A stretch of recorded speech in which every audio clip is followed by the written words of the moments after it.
Welcome to another episode of Real Dad Movement Podcast. This is your host, Al. Excited for today's session. What we're going to be running through is planting the seeds, the greatest way to be a father in this world, and the greatest way to be the greatest father, which ultimately, the ultimatum of that, when done correctly, means you'll be the greatest man. Please don't ever forget that. I love that you guys listen to or watch on YouTube or listen to these podcasts. I hope they're adding great value to you, but this is your world. This is your life. It's your reality. That book, Raising Girls, Stephen Biddulph, great book. I love it. Like, he's got some great stuff that helps with parenting tips. But one of the pieces where he wrote, I don't know whether to whisper or shout this to you, be prepared to not be the most important person for the next 20 years, I think is fucking bullshit. Because if you're not looking after yourself and investing yourself the right way, your family loses even more. So unfortunately, Stephen didn't have that breakthrough himself from what he believes to be a perspective where ultimately you should give and sacrifice and you don't matter. I'm sure he didn't mean that in the real world, but context is a very funny thing. It's a very interesting thing where you need to take into account how people are going to, A, perceive and take that information, which, yes, granted, is on them. When you have a platform of reach and continuously exploring ways to do things and ways to help others, you better be careful when you take away that ultimate limiting belief of you being important, because that's what the gap in the world is. That is ultimately, for me, why I'm here. Like, a large portion of my life, from being that fat, overweight, depressed kid through to fatherhood, the hardest thing in the world, is seeing that, man, I have destroyed myself when I haven't valued myself, which means, what does that mean for my children? This is why I'm here. This is my purpose. You won't stop seeing me. Like, where we are going is uncharted territory for helping fathers the right way with the standard that we're setting and continue to set. And the greatest pillar, the greatest universal truth in all of this comes down to your world, your reality, your life. We're getting shirts made up, be 100 so you can give 100. That's fucking so true, man. Don't ever take that away from yourself. So when we're talking about being the greatest father in this episode, make sure you understand where this comes from. It comes from you. Planting the seed, the greatest way to be the greatest father, with a little bit of a backdrop, backstory, or pre-framing around this, ultimately comes down to choices on how one sees their life and how one lives their life. What do you mean now? I mean simply this. You're either growing or dying. Yep, that's great. That's cool. Awesome, Mel. Thanks for that. You're either expanding or contracting. Well done. Exactly the same thing, mate. You said the exact same thing, but with different words. Okay. What I mean by these, and this isn't even at a consciousness of your cells at a cellular level, they experience the same, right? Growing or dying. But from a mindset point of view, from a motivational speaking point of view, all the different areas where people talk about growing or dying, expanding or shrinking, greatness or regret, and all of this stuff. What it comes down to is a hunger for experiences that drive you out of the current shell that you are into the new formed version of who you are. Think of it, a caterpillar goes through a life cycle, where it's a pupae, and then it becomes a caterpillar for a large portion of its life. And then it's in the cocoon for the longest period of its life, downtime, investing in itself, working, ultimately becoming that transformative evolution to become this butterfly, and then experiences the butterfly for, oh man, not very long, 1 to 4 weeks, some a little bit longer. And then the cycle's complete and it starts again. Looking at cicadas, anything, snakes shedding their skin, anything. There's a process of evolution where you must leave the former shell behind. When you say, this is who I am, Al, what you're saying is past tense. This is who I am. Cool. Gone. Time's gone. This is who I am. Cool. The time's gone again. This is who I choose to become with the actions here and now that drive me to better actions, not then and there, but coming and forthcoming in the future. This is such a powerful breakthrough I had, because what it took away was the expectations, the pressure, the stigma that I'm special or he's special or everyone's special or no one's special, to focus on the most important thing. Where are we now? Where are we going? What am I doing about the now? What am I doing to move forward into where I'm going? And the greatest way you can do that is by choosing a life of growth. Life's good though, Al. I'm in my 40s. I've got my kids. I've got a good career. I've got a house. We've got holidays. Great, mate. Are you going to do that for the next 40 years? Of course you're not. Your children will get older. You get older. You might have a niggle injury. There might be a car accident. There might be something else. There might be some trauma somewhere else. You might lose your job all of a sudden. Hurricane might come and hit your home. Like, you don't know. Hurricanes in Australia. Maybe not. Who knows? But fires, there's always something around the corner. Don't settle, mate. And that doesn't mean you're living on the edge in a frantic way. You're already enough. And you have the gift and the tools to expand on that, to ask the question, well, yeah, Here I am. It's a miracle in life. 1 in 400 trillion sperm. Jesus, man, look at me. How did I even become? Right? Think about that. Just slow down and stop for a second and think about that. How did I even become who, what, and where I am today? Okay, even me, right here, right now, sitting in HQ in the office, looking at a lens, talking to myself, speaking to myself with this technology, and it's just amazing. I'm holding up this hat that has RDM written on it. I'm like, fuck, man, I created that. That's pretty amazing. And I'm looking at this hat. Now, that's not an egotistical and arrogant thing. I didn't create it on my own, obviously, and I don't drive it on my own. No way. I'm one person. I am one cog in the massive wheel that is the greatness and the message of RDM. But I look at this and all I see, my point is this, all I see is creation. But how did this creation start? It started with planting a seed. Cool. What kind of seeds are you planting? Are there seeds that you want to come to fruition and grow and build beautiful big trees with branches and leaves and shade and this beautiful miracle of life? Or is it going to yield some rotten fruit because the seeds you plant are seeds of shit and neglect and regret and conformity and staying in line and accepting truths and not being a critical thinker and not exercising your free will, which we're seeing a lot at the moment, but driving home a level of energy that you can ultimately have, but then neglecting that, like pulling away from that and go, no, I can't do it. A lack of belief, a lack of certainty. Uncertainty comes without action. Like there's plenty of unknowns in the world. Don't mix the two up. There's unknowns in the world. We all have that. They can be a beautiful thing when looked through the right lens. Uncertainty, no. That's on your watch, man. You didn't influence and shift the conditions to create certainty in your life. That's on you. And that comes from a lack of action. What are these seeds that you're planting? Now, this is my point here. You want to become a good father? Plant the seeds of success inside your children's heart and soul and their mind and their life and their experiences and their actions and their self-esteem and their reflections. Like, you don't understand when you don't spend time to be present and slow down and be still with your children. They go through exactly the same stuff as us. True power, learn something, take action, reflection. Where are they coming unstuck? Where are they falling down? Are they not even reflecting? Are they not even taking action? Are they not learning something new? Well, guess where that comes from? Monkey see, monkey do. You. So when we're seeing this, what we're seeing is patterns that are built off the patterns of your life. So when I'm talking about planting seeds in your children's life, what are the seeds that you've planted in your own first? Now, look, make no mistake. When I do discussions and I talk with our coaching sessions inside of RDM, I love using a beautiful, it's not an analogy, but it's really a diagram to show and visualize your life as walking upstairs or downstairs. Now, sometimes the stairs may feel heavy, but guess what? Let's take some action, build some big fucking legs so we can handle that. You got a backpack on? No worries, mate. Let's build that torso, build those abs, build those shoulders so you can carry the load. You can't move at the moment? No worries, mate. Stay on the same step. You might have to just pause for a second, and life might be that way for 10 months. You don't know. Like, it is what it is sometimes, right? Don't beat yourself up, but also understand that, hey, if I keep doing this, am I actually still on the same step or am I walking downstairs? And when I'm explaining this, just to give you a visual, those who are listening, if you're watching, you can see my finger moving, but stairs, the horizontal is action. That's a timeline. 0 to 90 years, 0 to 80 years. 82 is the average. Let's say 0 to 82. Cool. This is your timeline. So there's always going to be horizontals. The horizontal formation of the step is action, is time. The vertical of the step is standards. So are your standards rising with the action and the timeline of your life, or are they lowering? People will create the illusion of evolution, the illusion of elevation by lowering their standards and then justifying the reasons why they're there. Oh, no, this is what it is. It's this, and that. Cool, mate. No worries. You've just justified your standards to try and form this illusion of elevating yourself above some shit that you tolerate and accept in your life. Who do you think loses in that? And I'm not talking about your children. You might have kids that are teenagers. You might have kids in their 20s. It never ends, though. Never ends with me and my family. I look at my father and my mother, and I look to them as leaders in different ways now, because there's certain things they do that I love. There's certain things they do that have taught me that I probably shouldn't do. Right. And it's not their fault. It's no one's fault. And I'm not saying this to hack on my parents either. They are amazing people. And you might have had a bad experience with your father. You might have had a bad experience with your mother. Either way, there's always a gift, mate. Don't ever forget that. There's always a gift.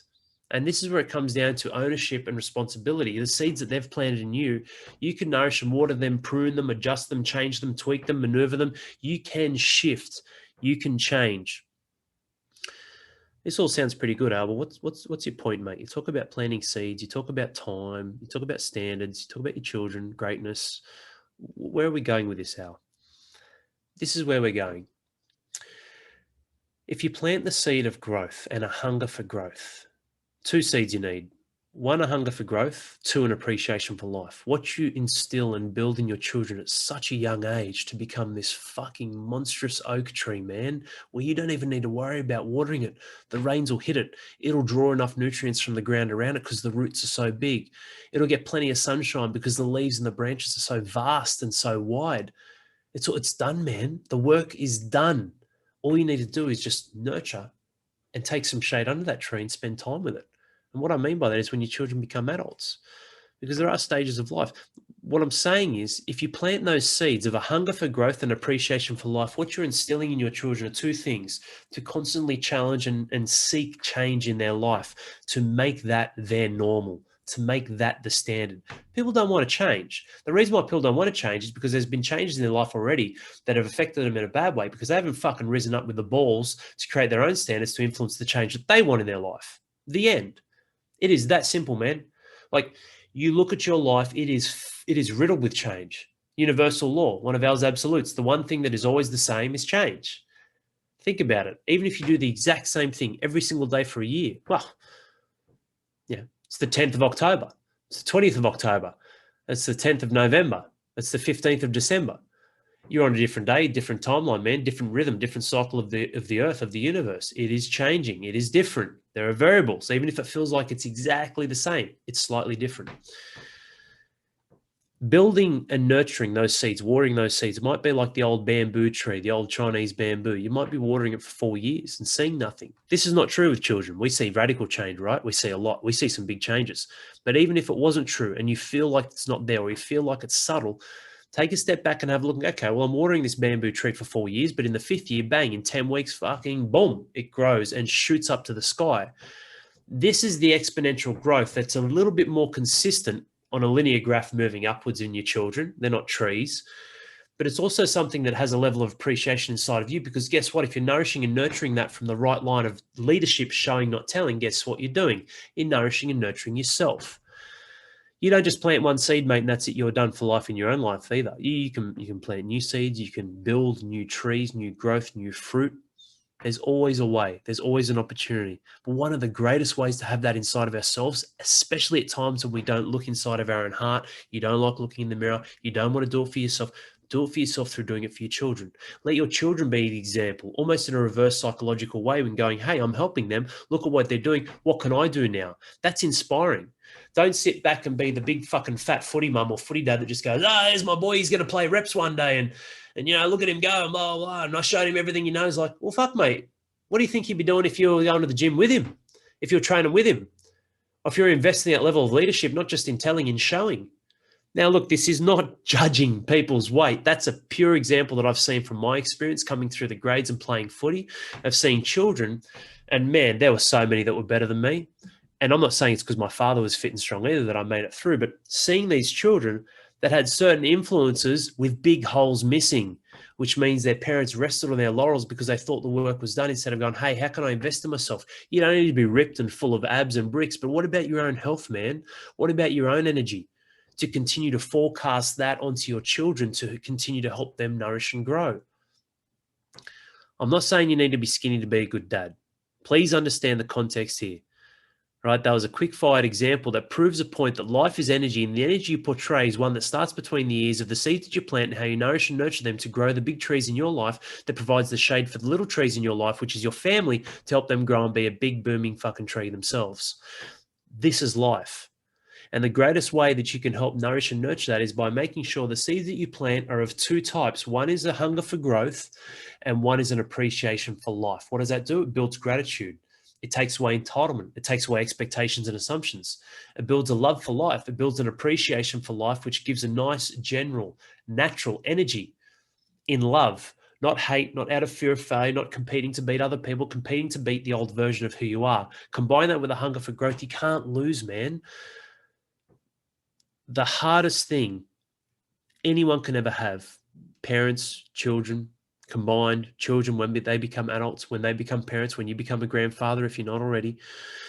A lot of you listening to this are in or entering the second half in life, so it's not too far away, mate, is it? Is regret. With regret comes shame, disappointment, a lack of self-love, low self-esteem, low self-belief, low confidence. It does. Put up the walls, put on the happy face, do your fucking social media posts to the family on holidays. Look how good it is. The sun's shining. Good for you, man. Awesome. What about the other 23 hours of the day? What about the other 364 days of the year? Hey, I see it so often, mate. And this is the hard part for me. We all get lured into it, right? Where IDM is going, it's going to be an absolute juggernaut. Like it's going to be a monstrous empire. I know that. I can see it. I get it. Hard though at the moment because I'm not living in. And look, I can sell. I can be a charismatic man and do all this sort of shit and talk shit, but not at the cost of my soul. It's not worth it. You know, it really isn't. I stay true and genuine to me. I attract the same kind of people, and we build the tribe the right way. And it is hard at times because what we're doing is a gold standard, but I see other fairies come in and dive in and out and try and manipulate and pluck bits and pieces. I see a lot of people steal my content, steal different things and hype it up and pump it up and do all different challenges and all. There are all these men's mental health programs all of a sudden. We've got all these guys who are just wizards. And wizards in industry, they either did a life coaching course or neuro-linguistic programming, an NLP course. So they went and did Tony Robbins' course. And awesome, mate, good for you. You ready to help middle-aged men steer through fucking decades of trauma and hardship? Good luck with that. I didn't find this, it found me. And it's an ever-evolving and ever-growing thing.